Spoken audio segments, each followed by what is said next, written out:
అందరికీ నమస్కారం. సంతోషం ఫిల్మ్స్ కి స్వాగతం. ఈ రోజు సినిమా విషయాలు తెలుసుకునే ముందు సంతోషం సురేష్ యూట్యూబ్ ఛానల్ ని, సంతోషం అప్డేట్స్ యూట్యూబ్ ఛానల్ ని, ఈ రెండు ఛానల్ సబ్స్క్రైబ్ చేసుకోండి. మరి ఈ రోజు సినిమా విషయాలు ఏంటో ఇప్పుడు మనం చూసేద్దాం. Dress కట్సీ by KLM fashion mall. Harihara Veeramallu నిర్మాత ఏఎం రత్నం కళ్ళు తిరిగి పడిపోయారు. పవన్ కళ్యాణ్ హీరోగా నటిస్తున్న హరిహర వీరమల్లు అనేక వాయిదాల అనంతరం రిలీజ్ కి రెడీ అవుతుంది. తాజాగా పవన్ కళ్యాణ్ తన డబ్బింగ్ వర్క్ పూర్తి చేశారు. సినిమాకి సంబంధించిన రీ రికార్డింగ్ వర్క్ కీరవాణి ఆధ్వర్యంలో నడుస్తోంది. ఇక ఈ రోజు ఉదయం 5 గంటల తర్వాత ఆఫీస్కు వచ్చిన ఏఎం రత్నం సినిమా టెన్షన్ కారణంగా హై బీపీతో కళ్ళు తిరిగి పడిపోయినట్లుగా తెలుస్తోంది. వెంటనే ఆయన్ని తన ఆఫీస్ పక్కనే ఉన్న ఒమేగా హాస్పిటల్ కి తరలించారు. డాక్టర్లు చెక్ చేసి ఆయన హై బీపీ హై ఫీవర్తో బాధపడుతున్నారని చికిత్స అందించారు. ప్రస్తుతానికి ఆయనను ఆఫీస్కు తరలించిన డాక్టర్లు పర్యవేక్షణలో ఉండాల్సిందిగా కోరారు. ఇక జూన్ 12వ తేదీన హరిహర వీరమల్లు సినిమా రిలీజ్ కానుంది. సినిమా మొదలై దాదాపు 5 ఏళ్లు పూర్తిగా వస్తుంది. ఈ నేపథ్యంలోనే రిలీజ్ టెన్షన్ కారణంగా ఆయన కళ్ళు తిరిగి పడిపోయినట్లుగా చెబుతున్నారు. హై ఫీవర్తో బాధపడుతున్న ఆయనకు ప్రస్తుతం చికిత్స అందిస్తున్నారు. తెలుగు సినిమా పాటను తేనెతో అభిషేకించిన గాయనిమణి సుశీల.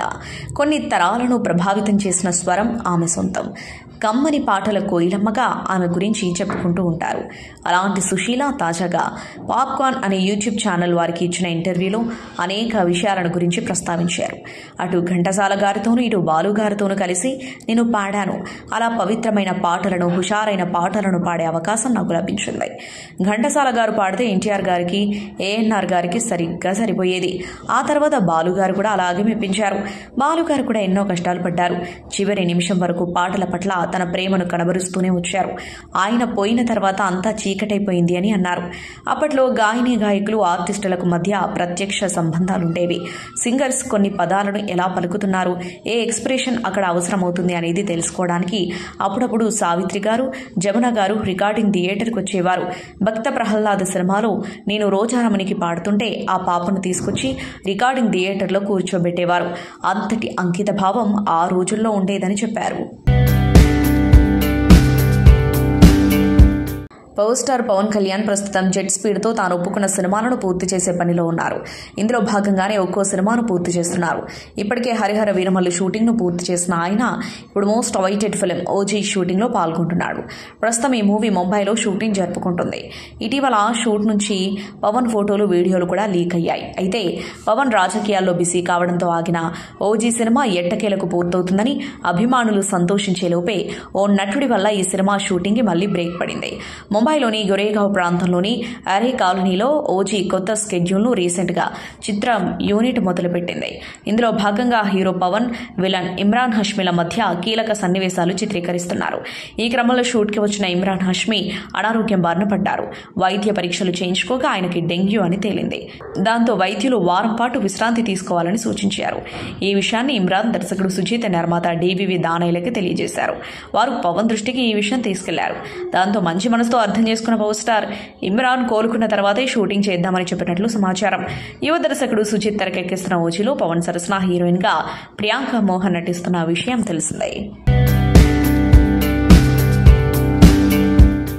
అర్జున్, ఉపేంద్రలు నటులే కాదు, దర్శకులు కూడా. అందుకే వారి ముందు మాట్లాడాలంటే కాస్త టెన్షన్గా ఉందని ప్రముఖ దర్శకుడు సుకుమార్ వ్యాఖ్యానించారు.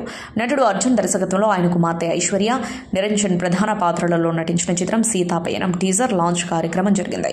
ఈ కార్యక్రమంలో సుకుమార్ మాట్లాడుతూ అర్జున్ నటించిన హనుమాన్ జంక్షన్ చిత్రానికి తాను అసిస్టెంట్ డైరెక్టర్గా పనిచేసిన విషయాన్ని గుర్తు చేసుకున్నారు. ఆ సమయంలో ఆయనను దూరం నుంచి చూసేవాడినని, ఆయన అప్పటికీ ఇప్పటికీ ఒకేలా ఉన్నారని పేర్కొన్నారు. ఎన్ని ఇబ్బందులు ఎదురైనా అర్జున్ వెనకడుగు వేయలేదని అన్నారు. జై హింద్ సినిమాతో దర్శకుడిగా, నటుడిగా ఆయన తనను తాను నిరూపించుకున్నారని అన్నారు. తన కుమార్తె కోసం సీతాపయనం సినిమా చేస్తున్నారని, ఈ సినిమా ప్రయాణాన్ని ఓ చిత్రంగా తెరకెక్కించవచ్చని సుకుమార్ అన్నారు. తెలంగాణ రాష్ట్ర ప్రభుత్వం ప్రతిష్టాత్మకంగా అందించనున్న గద్దరు ఫిలిం అవార్డులను జ్యూరీ చైర్పర్సన్ ప్రముఖ నటి జయసుధ ప్రకటించారు. గురువారం ఎఫ్డీసీ చైర్మన్ దిల్ రాజుతో కలిసి ఆమె మీడియా సమావేశంలో ఈ వివరాలను వెల్లడించారు. సుమారు 14 సంవత్సరాల విరామం అనంతరం రాష్ట్ర ప్రభుత్వం ఈ సినిమా పురస్కారాలను ప్రకటించడం గమనార్హం. ప్రజా వాగ్గేయకారుడు గద్దర్ స్మారకార్థం ఈ అవార్డులకు ఆయన పేరు పెట్టారు. అవార్డుల కోసం మొత్తం 1248 నామినేషన్లు వచ్చినట్టు జయసుధ తెలిపారు. వీటిని జ్యూరీ సభ్యులు క్షుణ్ణంగా పరిశీలించి విజేతలను ఎంపిక చేశారని వివరించారు. 2014 జూన్ నుండి 2023 డిసెంబర్ 31 వరకు విడుదలైన చిత్రాలకు సంబంధించి ప్రతి ఏడాది ఒక ఉత్తమ చిత్రానికి అవార్డు ప్రకటిస్తున్నారు. అలాగే 2014 నుండి 2023 మధ్య సెన్సార్ పూర్తి చేసుకున్న చిత్రాలను ఇతర కేటగిరీల కింద పరిగణలోనికి తీసుకున్నారు. ఇక 2024 సంవత్సరానికి సంబంధించి అన్ని విభాగాల్లోనూ అవార్డులను ప్రకటించారు. ఈ పురస్కారాల్లో తెలుగు చిత్రాలతో పాటు ఉర్దూ సినిమాలకు కూడా ప్రాధాన్యత కల్పించినట్లు నిర్వాహకులు తెలిపారు. ఉత్తమ దర్శకుడు, ఉత్తమ నటీనటులతో పాటు మొత్తం 21 మందికి వ్యక్తిగత స్పెషల్ జ్యూరీ అవార్డులను అందించనున్నారు. వీటితో పాటు తెలుగు సినిమాకు సేవలందించిన లెజెండ్స్ గౌరవార్థం ఎన్టీఆర్, పైడి జయరాజ్, బిఎన్ రెడ్డి, నాగిరెడ్డి చక్రపాణి, కాంతారావు, రఘుపతి వెంకయ్య వంటి వారి పేర్లతో ప్రత్యేక పురస్కారాలను కూడా ఏర్పాటు చేసినట్లు జయసుధ, దిల్రాజు వెల్లడించారు. ఈ అవార్డుల ప్రధానోత్సవ తేదీని త్వరలోనే ప్రకటిస్తామని నిర్వాహకులు తెలిపారు. తమిళంలో చిన్న సినిమాగా విడుదలై ప్రశంసలు అందుకోవడంతో పాటు బాక్సాఫీస్ వద్ద క్లాసిక్ బ్లాక్ బస్టర్ గా నిలిచిన టూరిస్ట్ ఫ్యామిలీ ఓటీటీలోకి రాబోతుంది. నటులు శశికుమార్, సిమ్రాన్ ప్రధాన పాత్రలో నటించిన చిత్రం టూరిస్ట్ ఫ్యామిలీ. నటులు యోగిబాబు, మిథున్ జయశంకర్, కమలేష్ జగన్, ఎంఎస్ భాస్కర్, రమేష్ తిలక్, భగవతి పెరుమాల్ తదితరులు ఈ సినిమాలో కీలక పాత్రలో నటించగా విషన్ జీవంత్ దర్శకత్వం వహించారు. ఈ చిత్రం మే 1న ప్రేక్షకుల ముందుకొచ్చి సూపర్ హిట్ అందుకుంది. ముఖ్యంగా ఈ సినిమా చూసిన ప్రేక్షకులు చాలా బాగుందని ప్రశంసించారు. తాజాగా ఈ చిత్రం ఓటీటీలోకి రాబోతుంది. ప్రముఖ ఓటీటీ వేదిక జియో హాట్స్టార్లో ఈ సినిమా జూన్ 2 నుంచి తమిళంతో పాటు తెలుగు, కన్నడ, మలయాళం, హిందీ భాషల్లో స్ట్రీమింగ్ కాబోతుంది. ప్రముఖ సినీ నిర్మాణ సంస్థ సితారా ఎంటర్టైన్మెంట్స్ అధినేత, యువ నిర్మాత నాగవంశీ తెలుగుదేశం పార్టీకి 25 లక్షల భారీ విరాళం అందించారు. ఈ విషయాన్ని టీడీపీ జాతీయ అధ్యక్షుడు నారా చంద్రబాబు నాయుడు స్వయంగా ప్రకటించారు. కడపలో జరుగుతున్న తెలుగుదేశం పార్టీ మహానాడు వేడుకల్లో ఈ ప్రకటన వెలువడింది. ప్రతి ఏటా పార్టీ ఆవిర్భావ దినోత్సవాన్ని పురస్కరించుకుని టీడీపీ మహానాడును ఘనంగా నిర్వహిస్తున్న సంగతి తెలిసిందే. ఈ ఏడాది కడపలో మహానాడు జరుగుతోంది. ఈ కార్యక్రమంలో భాగంగా పార్టీకి విరాళాలు అందించిన దాతల పేర్లను చంద్రబాబు నాయుడు వేదిక పై నుంచి చదివి వినిపించారు. ఈ క్రమంలోనే సితారా ఎంటర్టైన్మెంట్స్ నిర్మాత నాగవంశీ 25 లక్షల రూపాయలు విరాళంగా ఇచ్చినట్లు ఆయన తెలిపారు. ప్రస్తుతం టాలీవుడ్ లో వరుస చిత్రాలతో దూసుకుపోతున్నటువంటి నాగవంశీ ప్రముఖ దర్శకుడు త్రివిక్రమ్ శ్రీనివాస్ తో సన్నిహితంగా పనిచేస్తున్నారు. తమిళంలో థ్రిల్స్, హర్రర్ అంశాలతో వచ్చి బ్లాక్ బస్టర్ అందుకున్న డీమన్ చిత్రం తెలుగు ప్రేక్షకులను అలరించడానికి సిద్దమైంది. రమేష్ పళనివేల్ దర్శకత్వంలో నిర్మాత ఆర్ సోమసుందరం నిర్మాణంలో రూపొందిన ఈ చిత్రం మే 30, 2025 భవానీ మీడియా ద్వారా ప్రముఖ తెలుగు ఓటీటీ ప్లాట్ఫామ్ ఆహాలో ప్రసారం కానుంది.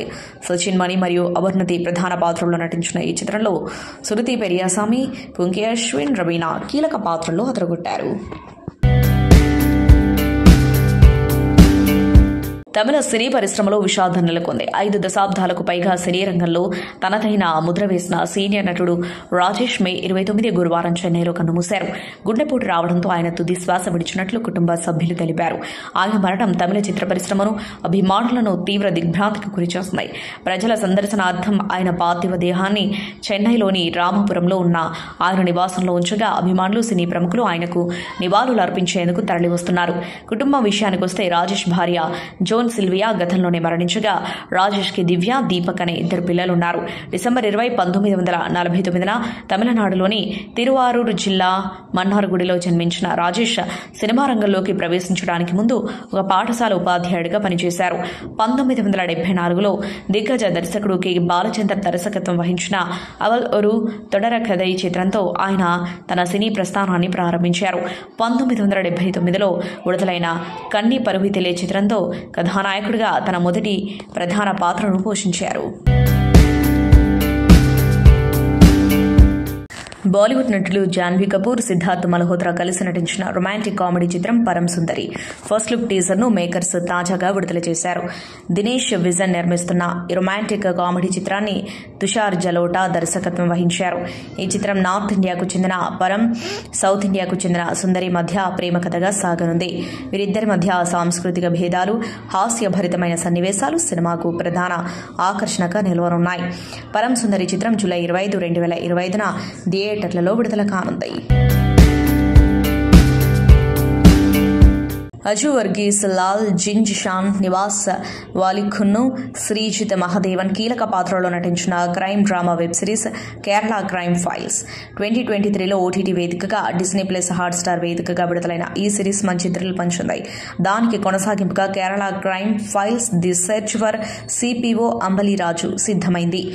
అహ్మద్ కబీర్ దర్శకత్వంలో రూపొందిన ఈ సిరీస్ కు బహుల్ రమేష్ కథా స్క్రీన్ ప్లే సంభాషణలు అందించారు. తాజాగా ఇందుకు సంబంధించిన తెలుగు ట్రైలర్ ను ఓటీటీ వేదిక జియో హాట్ స్టార్ పంచుకుంది. సరికొత్త క్రైమ్ కథాంశంతో ఈ సిరీస్ ను తీర్చిదిద్దినట్లు ప్రచార చిత్రం చూస్తే అర్థమవుతుంది. తెలంగాణ ప్రభుత్వం ప్రకటించిన గద్దర్ తెలంగాణ ఫిల్మ్ అవార్డులు 2024లో పుష్ప 2 చిత్రంలో నటనకు గాను స్టార్ హీరో అల్లు అర్జున్ ఉత్తమ నటుడిగా ఎంపికయ్యారు. ఈ సందర్భంగా ఎక్స్ వేదికగా స్పందించిన అల్లు అర్జున్ ఈ అవార్డు తనకు గొప్ప గౌరవమని తెలంగాణ ప్రభుత్వానికి కృతజ్ఞతలు తెలిపారు. ఈ ప్రశంస దర్శకుడు సుకుమార్, నిర్మాతలు మొత్తం పుష్ప టీంకు చెందుతుంది. ఈ అవార్డు నా అభిమానులకు అంకితం చేస్తున్నా, మీ సహకారం నన్ను స్ఫూర్తివంతం చేస్తుంది అని పేర్కొన్నారు. హీరో ఎన్టీఆర్ కూడా గద్దర్ అవార్డుల విజేతలకు అభినందనలు తెలిపారు. చిత్ర పరిశ్రమను ప్రోత్సహించేందుకు తెలంగాణ ప్రభుత్వం తీసుకున్న నిర్ణయాన్ని స్వాగతిస్తున్నట్లు చెప్పారు. దేవరా చిత్రంలో నృత్య రచన చేసిన గణేష్ ఆచార్య ఉత్తమ కొరియోగ్రఫర్ గా ఎంపిక కావడంపై ఆయనకు శుభాకాంక్షలు తెలిపారు. ఈ అవార్డులు తెలుగు సినీ పరిశ్రమలో సృజనాత్మకతను ప్రోత్సహించే లక్ష్యంతో జరిగాయి. కన్నడ భాషపై నటుడు కమల్ హాసన్ చేసిన వ్యాఖ్యలపై దుమారం కొనసాగుతూనే ఉంది. ఇప్పటికే అధికార విపక్ష పార్టీలు కమల్పై ఆగ్రహం వ్యక్తం చేయగా తాజాగా Karnataka film chamber of commerce కూడా తీవ్రంగా స్పందించింది. మే 30లోగా క్షమాపణ చెప్పకుంటే ఆయన థగ్ లైఫ్ సినిమా విడుదలను రాష్ట్రంలో అడ్డుకుంటామని స్పష్టం చేసింది. ఇదే విషయాన్ని ఆయనతో నేరుగా కలిసి చెప్పేందుకు ప్రయత్నిస్తున్నట్లు తెలిపింది. కమల్ సినిమాను నిషేధించాలని అనేక సంస్థలు డిమాండ్ చేస్తున్నాయి. అందుకే ఈ విషయంపై భాగస్వామ్య పక్షాలతో సమావేశమై చర్చించాం. ఆయన తప్పు చేశారని అభిప్రాయానికి వచ్చాం. కమల్ క్షమాపణ చెప్పాల్సిందే. ఇదే అంశంపై ఆయన్ను కలిసి మాట్లాడేందుకు ప్రయత్నిస్తున్నామని కర్ణాటక ఎఫ్సీసీ అధ్యక్షుడు ఎం నరసింహులు పేర్కొన్నారు. భైరవం సినిమాతో స్ట్రాంగ్ కంబ్యాక్ ఇవ్వడానికి సిద్దమయ్యారు నటుడు మంచు మనోజ్.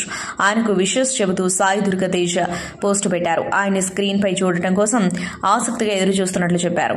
నువ్వు ఇన్ని రోజులు వ్యక్తిగత కారణాల వల్ల వెండి తెరకు దూరంగా ఉన్నందుకు కోపంగా ఉంది. కానీ జీవితంలో ఎన్ని త్యాగాలు చేశావో నాకు తెలుసు. స్క్రీన్ పై నీ ఎనర్జీ, తెరపై నువ్వు కనిపించే విధానం అన్నిటికీ నేను అభిమానిని.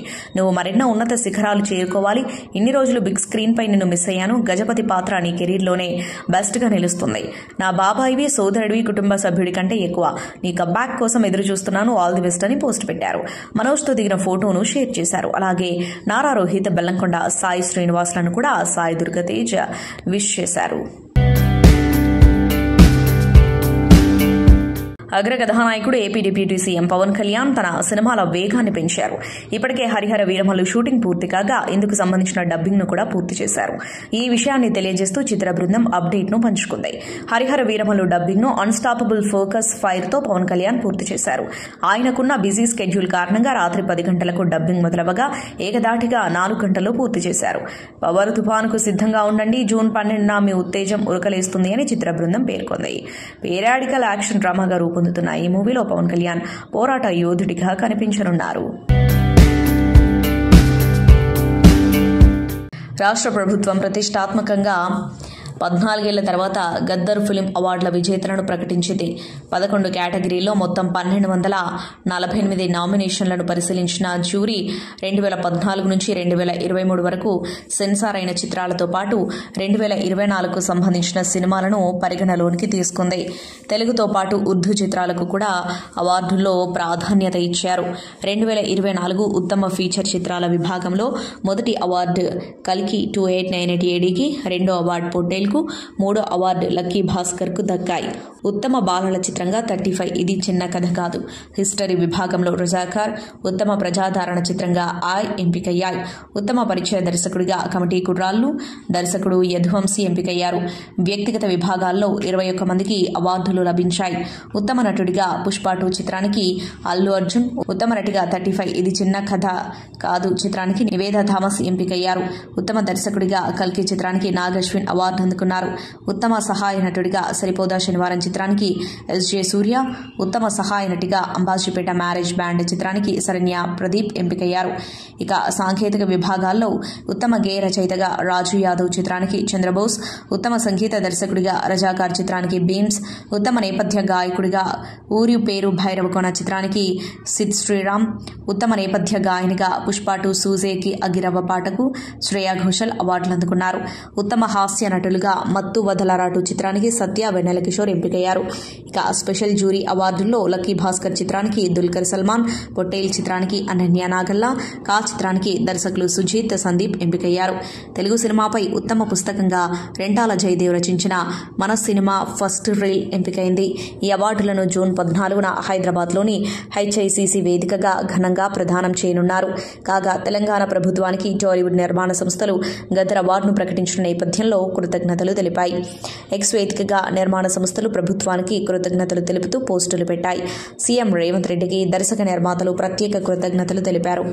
తెలంగాణ సినిమా పరిశ్రమలో ప్రతిభను గుర్తించి సత్కరించే ఈ గద్దర్ అవార్డులు తెలుగు చిత్రసీమకు కొత్త ఉత్తేజాన్ని అందిస్తాయని ఆశిద్దాం.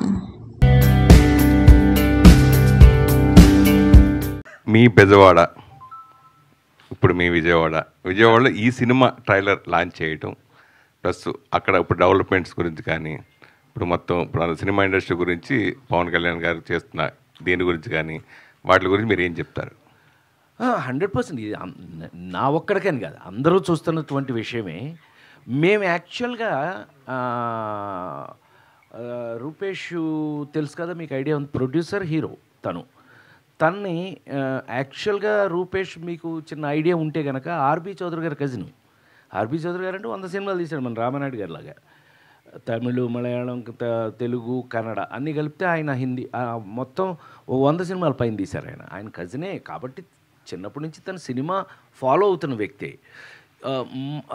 వాళ్ళు నన్ను అడిగినప్పుడు సలహా నాకు అనిపించింది ఏంటంటే, కొత్తగా ఉంటుందనుకుని అమరావతిలో ఫస్ట్ ఫంక్షన్ చేద్దామని వెళ్ళాం. యాక్చువల్గా టు బి వెరీ ఫ్రాంక్, నీకేం చెప్పేదాన్ని నీకు తెలుసుగా, నేను ఎంత ఓపెన్గా మీ అందరితో మాట్లాడతాను, మీ అందరికీ తెలుసు. మనం ఇన్ని సంవత్సరాల నుంచి కలిసి ఉన్నాం మనం అందరం. యాక్చువల్గా అందుకు వెళ్ళాం అబ్బాయి అక్కడికి. అక్కడ ఒక ఫంక్షన్ స్టార్ట్ చేసుకోవాలి అమరావతిలోని. కానీ ఇన్ఫ్రాస్ట్రక్చర్ అమరావతిలో ఇంకా రెడీ కాల.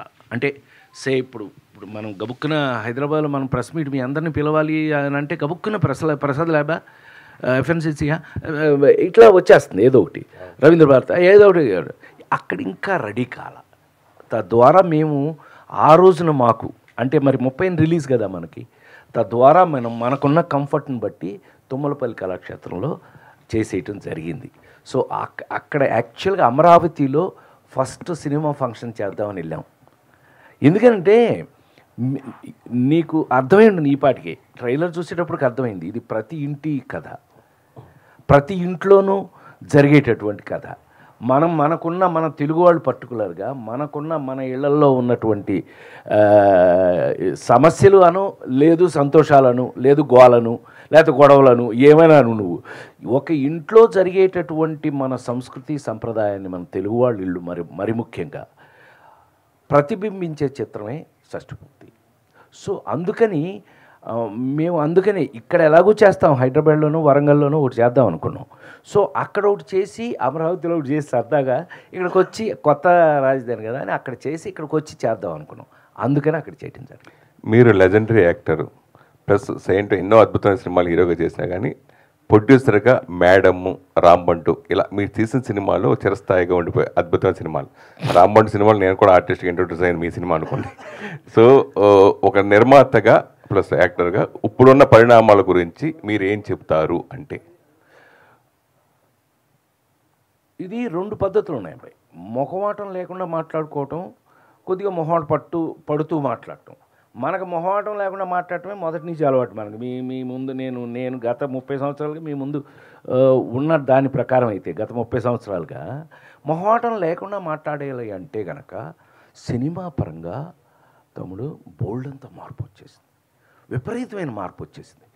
నిన్న ఇంటర్వ్యూలో మన ఈటీవీకో ఆర్టీవీ ఏదో ఇంటర్వ్యూ చేస్తూ రాత్రి ఒక అద్భుతమైన ప్రశ్న అడిగారు. సార్ మీరు సినిమా ఇవాళ ఏమనుకుంటున్నారు అని అంటే, ఇప్పుడు నువ్వు అడిగింది అంటే, ఇన్ని మార్పులతో మనం ఇప్పుడు ఇవాళ టెక్నికాలిటీ ఇంత పెరిగిపోయింది కదా సార్, మీరు ఇప్పుడు ఎంజాయ్ చేస్తున్నారా అప్పుడు ఎంజాయ్ చేస్తారా అన్నాడు నిన్న. ఊరికి నీ ప్రశ్నకి ఇది కలుపుతున్నాను నేను. టెక్నికాలిటీ ఇంత పెరిగిపోయింది కదా, అసలు ఫస్ట్ ఏమొచ్చింది చెప్పు? షార్ట్ తీస్తుంటే వ్యూ ఫైండర్ వచ్చింది. అంటే మనం ఏం షార్ట్ తీస్తున్నామో అక్కడ కనపడుతుంది. సెల్ ఫోన్ కనిపెట్టినా ఏమన్నా తీసుకురావా, సన్మానం చేద్దామని. అందులో కెమెరా పెట్టినాను మాత్రం చంపేయాలి. ఊరికే సరదా. మనలో మనం ఇట్లాగే మాట్లాడుకుంటాం. ఎప్పుడు గత 30 ఏళ్ళ 40 ఏళ్ళ నుంచి ఇలాగే మాట్లాడుకుంటాం. ఈ పెరిగిన టెక్నికాలిటీలో అక్కడ ఏమవుతుంది, గబుక్కున మనం తీసిన షాట్ అక్కడ నువ్వు గబుక్కు నువ్వు చిన్నతనం అయినా కూడా నువ్వు నన్ను రైడీ స్టైలర్ దగ్గర నుంచి గజేంద్ర దగ్గర నుంచి అన్నీ చూసావు కదా. ఆ సినిమాలు చేసేటప్పుడు మరి మీకు ఇదంతా లేదు కదండి, ఇంత అడ్వాన్స్డిటీ. ఒక షాట్ తీగానే నెక్స్ట్ షాట్ ఏంటని ఆలోచించేవాళ్ళమే తప్పితే, తీసిన షాట్ కూర్చుని 15 సార్లు చూసి నన్ను అతిపెద్ద హీరోలతో తెలుగులో ఇప్పుడు నేను చేయని ఎవరో మహేష్ దగ్గర నుంచి జూనియర్ ఎన్టీఆర్ దగ్గర నుంచి అందరూ మా బన్నీ దగ్గర నుంచి అందరితోనూ చేస్తానుగా. ఏదో ఒక సినిమాలో ఒక షాట్ యాక్ట్ చేసిన 7 టేకులు అయినాయి అబ్బాయి. 7 టేకులు. చాలా పెద్ద సినిమా, అది చాలా బాగా ఆడిన సినిమా, దాని సంగతి అనవసరం వదిలేయండి. వెళ్ళి కట్ అన్న తర్వాత వెళ్ళి ఆ హీరో గారు దాని ముందు కూర్చున్నాడు. 7 టేకులు. నేను ఫస్ట్ టేక్ నుంచి 7 టేకులు అయిన తర్వాత బయటికి వెళ్ళిపోతూ అతను ఎప్పుడైతే మానిటర్ దగ్గర కూర్చుంటున్నాడో, ఏదో ఒకసారి ప్లే చేయండి అంటున్నాడు, ఫస్ట్ టేక్ ఓకే అని వెనక నుంచి అనుకుంటూ నేను బయటికి వెళ్ళిపోయాను. మనకేమో ఈ మానిటర్ చూడటాలు, దాన్ని చూసి యాక్ట్ చేయటాలు, యాక్ట్ చేసింది చూడటాలు మనకు అలవాట్లేదు. ఊరికి సరదాగా చెప్తాను, జస్ట్ సరదాగా తీసుకోండి. ఆ హీరో గారు దాని ముందు కూర్చుని నువ్వు నవ్వకు, నీకు అలవాటు చేయలేదు, ఇతను చంపేస్తారన్న వ్యూ ఫైండర్ చూస్తే. సరే నా మాట విన్నాడు కాబట్టి పర్లేదు, ఓకే. సో చూశాడు ఫస్ట్ టేక్, మళ్ళీ రెండో టేక్. టోటల్గా ఎంతసేపు పట్టింది అనుకుంటున్నారు? 45 నిమిషాలు పట్టింది. 7 టేకులు చూసి చివరికి లేచి ఆ హీరో ఫస్ట్ టేకే ఓకే అని అంతేగా ఉంటుంది. ఇది ఎందుకని ఎందుకు అలా ఈ వేళకి నేను అక్కడికి వెళ్ళను.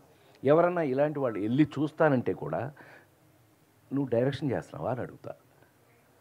అదేంటి అంటే అది వాళ్ళ పని, నీ పని కాదు. ఆ షాట్ ఓకేనా కాదని వాళ్ళు చూసుకుంటారు, లేదంటే 1 మోర్ వాళ్ళు తీస్తారు. ఇప్పుడు ఈ డిస్కషన్ మనం ఇలా సరదాగా డిస్కషన్ చేసుకున్నట్టయితే, పెరిగిన టెక్నిక్లో అంటే అందువల్ల ఉపయోగం లేదా అనంటే ఉపయోగం విపరీతంగా ఉంది. లేదని నేను అన్నాను. ఆ చూసుకునే అందులో ఏదైనా మిస్టేక్లు ఉంటే మరి దాన్ని రెక్టిఫై చేసుకుని మళ్ళీ చేసుకుంటాం. బట్ ఎవరు ఏంటి, నాకు తెలిసి పెరిగిన టెక్నిక్లో పెరిగిన ఈ లేటెస్ట్ దీంట్లో చాలా టైము వేస్ట్ అవుతుంది అనేది నా అభిప్రాయం. నా పర్సనల్, నువ్వు నన్ను అడిగావు కాబట్టి నా పర్సనల్ అభిప్రాయం. బట్ అయితే ఇప్పుడు సెల్ ఫోన్ కనిపెట్టారండి, cell phone is for good or bad అంటే, సెల్ ఫోన్ కనిపెట్టిందే అద్భుతంగా 1 సెకండ్లో అమెరికా టక్కున మా అబ్బాయి గబుక్కుని మాట్లాడేయచ్చు. అందుకోసం కనిపెట్టబడింది. అంతేగాని దాంట్లో మార్ఫింగ్ చేసి, దాంట్లో నాన్ సెన్స్ చేసి, ఎవరో అకౌంట్లో డబ్బులు కొట్టేసి ఈ చేయమని కాదు కదా అది కనిపెట్టింది. సో అందుకని ఫర్ ఎవ్రీ డెవలప్మెంట్ తమ్ముడు, ప్రతి every development there is good and bad. మనం గుడ్కు వాడుతున్నామా బ్యాడ్కి వాడుతున్నామా? గుడ్కే వాడదామని అనుకుంటూ ఇవాళ మరి తెలుగు సినిమా ప్రపంచ లెవెల్లోకి వెళ్ళిపోయింది. అంత గొప్ప టెక్నిక్లు కూడా వచ్చేసినాయిగా మనకి. ఇవాళ ప్రపంచ సినిమాలో మాట్లాడుకునే రేంజ్లో, ఆస్కార్ రేంజ్లో మన తెలుగు సినిమా వెళ్ళిపోయింది. So we should feel proud of it. మనం కాలర్ ఎత్తుకోవాల్సింది మనమే. అందులో ఎవరు చేసినా ఆ కాలర్ ఎత్తుకునేది మనకు కూడా సంబంధిస్తుంది. సో అందుకని సినిమా మార్పులు యాక్చువల్గా అసలు రీసెంట్గా మీరు అంతకుముందు కూడా మా అధ్యక్షుడిగా పనిచేశారు. ఇప్పుడు చాలా అసోసియేషన్లు కూడా మీ అన్ని ఉన్నారు మీరు దాంట్లో. అయితే ఇప్పుడున్న నేను ఇందాక నుంచి అడిగే దాని గురించి, ఇప్పుడు థియేటర్ల బంద్ గురించి కానీ దీని గురించి కానీ కళ్యాణ్ బాబు గారు అలా మాట్లాడటం దాని గురించి కానీ మీరు ఏం చెప్తారు అంటున్నారు? కాదు నా నేను నేను అబ్జర్వ్ చేసిన దాని ప్రకారం అండి, ఇట్ వాజ్ మిస్గైడెడ్. ఎందుకంటే థియేటర్లు మూసేయటం అనేది చిన్న విషయం కాదు కదా. డెఫినెట్గా చిన్న థియేటర్లు మూసేయటం అనేది ఒకళ్ళు తీసుకునే డెసిషన్ కాదు కదా.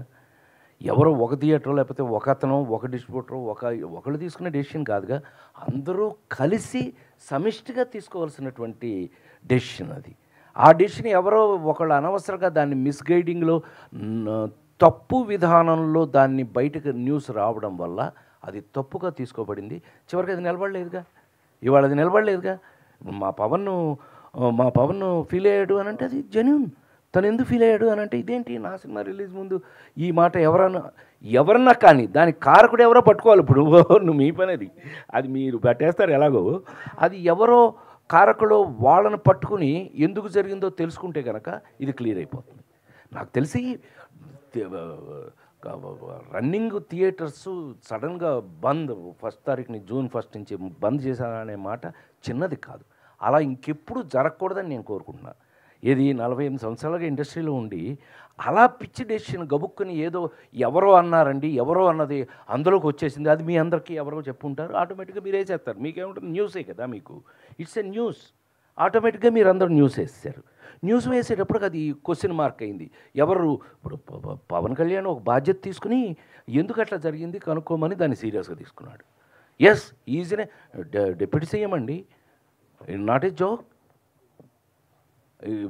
మామూలుగా అవ్వలేదుగా, తను డిప్యూటీ సీఎం అయ్యాడు. ఇవాళ ఆన్సరబుల్ టు ఎనీబడి, పబ్లిక్ అందరికీ ఆన్సరబుల్ పొజిషన్లో ఉన్నాడు కాబట్టి దాన్ని సీరియస్గా తీసుకున్నాడని నేను అనుకుంటున్నాను. నాకు తమ్ముడుగా కాదు, నేను అతను సపోర్ట్ చేస్తాను మీరు అనుకోవద్దు. అతను పొజిషన్లో ఉన్నాడు కాబట్టి తెలుసుకోవలసిన బాధ్యత అతనికి ఉంది కాబట్టి, బాధ్యత తీసుకోవలసిన పొజిషన్లో అతను ఇవాళ డిప్యూటీ సీఎంగా ఉన్నాడు కాబట్టి దాన్ని ఏదంటూ కనుక్కోండి, ఆపండి. వై ఇట్ హ్యాపెండ్, ఇలా ఎప్పుడు జరగకూడదు, మంచిదే. ఎందుకు జరిగిందో తెలియదు కానీ ఇంకెప్పుడు ఇలా జరగకూడదు అనేది మాత్రం 100% ఒక మంచి decision.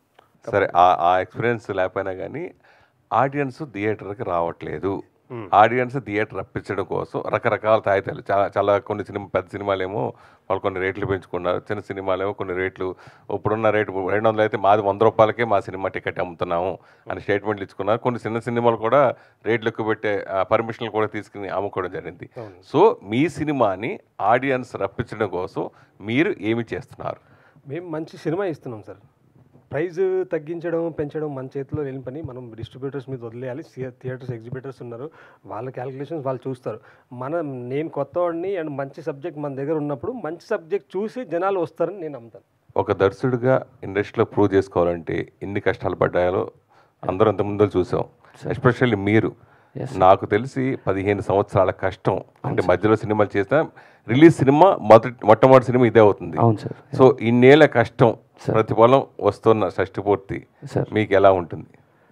Sir definitely sir, first I'm feeling it's a great achievement అండి. అంటే ఇంతమంది ఒక సినిమాకి నమ్మి పనిచేయటం అన్నది గొప్ప విషయం sir.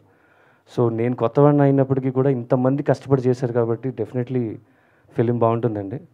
So I had a wonderful experience అండి. Every day it is a great experience. జనరల్గా చాలామంది సెలబ్రిటీలు వెళ్తూ ఉంటారు సార్, ఫ్యామిలీ మెంబర్స్ ఫ్రెండ్స్ అందరూ వెళ్తూ ఉంటారు, పెళ్ళిళ్ళకి వెళ్తూ ఉంటారు. అయితే ఈ షష్ఠపూర్తి ఎప్పుడన్నా ఇప్పుడు చేసుకుంటే ఈ సినిమా రిలీజ్ తర్వాత కానీ ఎవరు చేసుకుంటే మీ టీం ఏమైనా వెళ్తుందా? అలాగే 100% కూడా తీసుకెళ్తారా? సార్ యాక్చువల్గా మా ఫస్ట్ సక్సెస్ అదే సార్. ఈ సినిమా చూసి ఎవరైనా షష్ఠపూర్తి చేస్తే definitely we will be there sir, and that is a main motto sir. మేము తప్పకుండా వెళ్తాం సార్. సంతోషం సురేష్ యూట్యూబ్ ఛానల్ ద్వారా ఎక్స్క్లూజివ్ ఇంటర్వ్యూని, ఎక్స్క్లూజివ్ లైవ్ షోస్ని, ఎప్పటికప్పుడు కొత్త విశేషాలు మీకు అందించడం జరుగుతుంది. మీ మొబైల్ అని యూట్యూబ్ వెళ్ళి సంతోషం సురేష్ అని టైప్ చేయండి, అలాగే సంతోషం అప్డేట్స్ అని టైప్ చేయండి. ఈ 2 ఛానల్ని సబ్స్క్రైబ్ చేసుకోండి, ఎప్పుడు సబ్స్క్రైబ్ చూసేయండి. Thank you. Dress కట్సీ by KLM fashion mall.